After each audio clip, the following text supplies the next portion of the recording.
Myself, Dr. Vasu, Director of School of Commerce, Jain University. Today I'll be introducing to the concepts of statistics.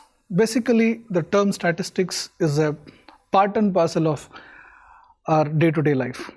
Today, for example, if you take the case of Chandrayaan being launched and it is being in the moon's orbit, probably on 7th of September, the entire process till it lands is purely based on statistics. This may be wondering for you. Yes, it's a fact.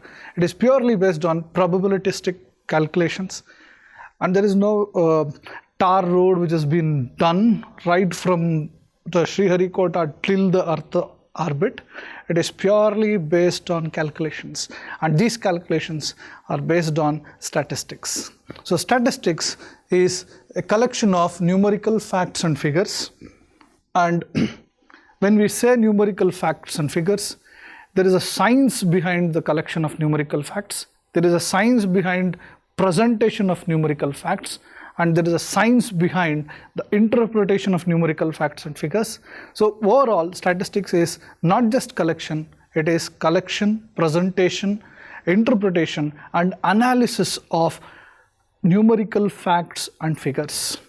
So today, the world of data science is completely based on the term called statistics, and in general, the term data. So what is data all about? Data is nothing but numerical facts and figures. Right from the day you start with your mobile chat till you close your mobile at the end of the day, what you do through your mobile is traced by the data sciences. So what is the job of a data science? Data science person will always figure out what kind of charts you are trying to do. What is the information you are trying to gather from Google? For example, I was finding out what is the reason behind the economic slowdown, and I was checking the figures of GDP from past probably 1 week onwards. The entire data which I am getting from past 1 week in my Google apps are only based on GDPs. Why the economic slowdown? What is the GDP of India? Videos related to GDP.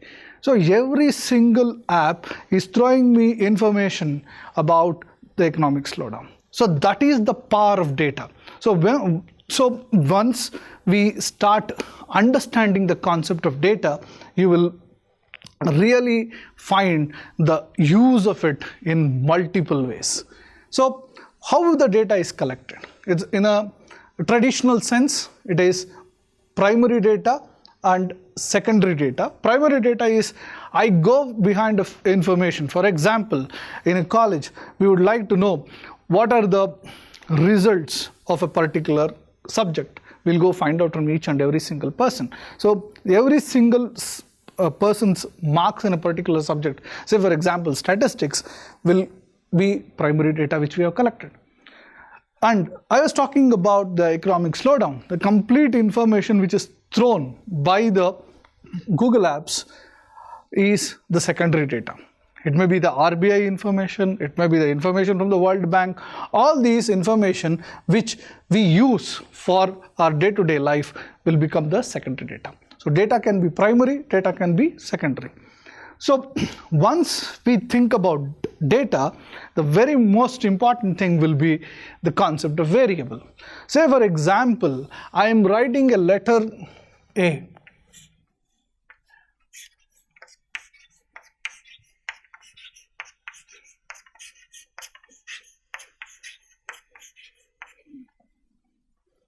If you see, I have written A 10 times. Are all the A's same? Definitely they are not.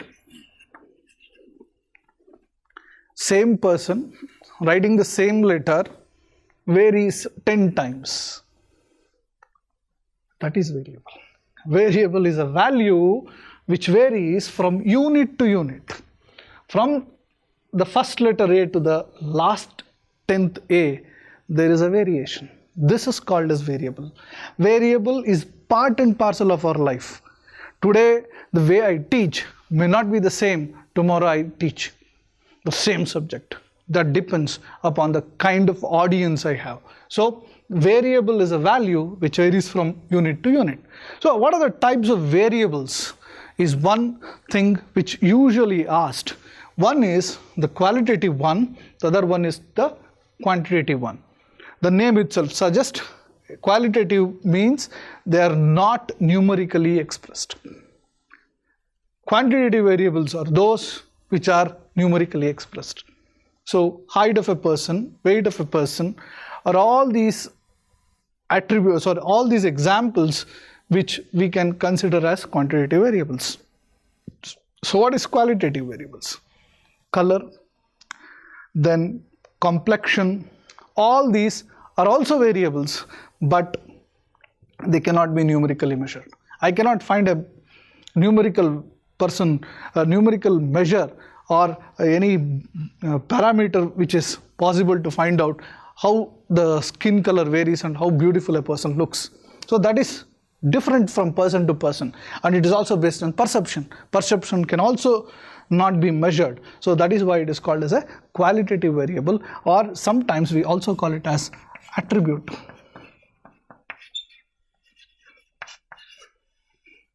And coming to measurement of these, qualitative variables can always be converted to quantitative and then be measured. They can be ranked. The beauty of an individual can be ranked and then converted into quantitative, then start measuring them. That is the way we can measure a qualitative variable. Then coming to quantitative variable, quantitative is classified as discrete and continuous. So what is a discrete variable? Discrete variable is, it takes any specific value in a given range. Number of students in a class, we have around 36 sections in BCom.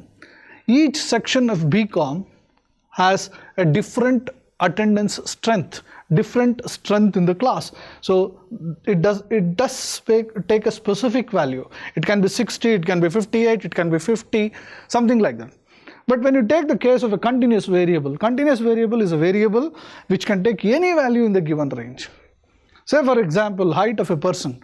In a class of 60, the height of a person varies from person to person. So it can take, say for example, the height may be 160 to 180. In between that range, it can take 160.1 or 178.1. It varies from person to person. That is why it is a value which can take any value in the given range, or a value which is continuous.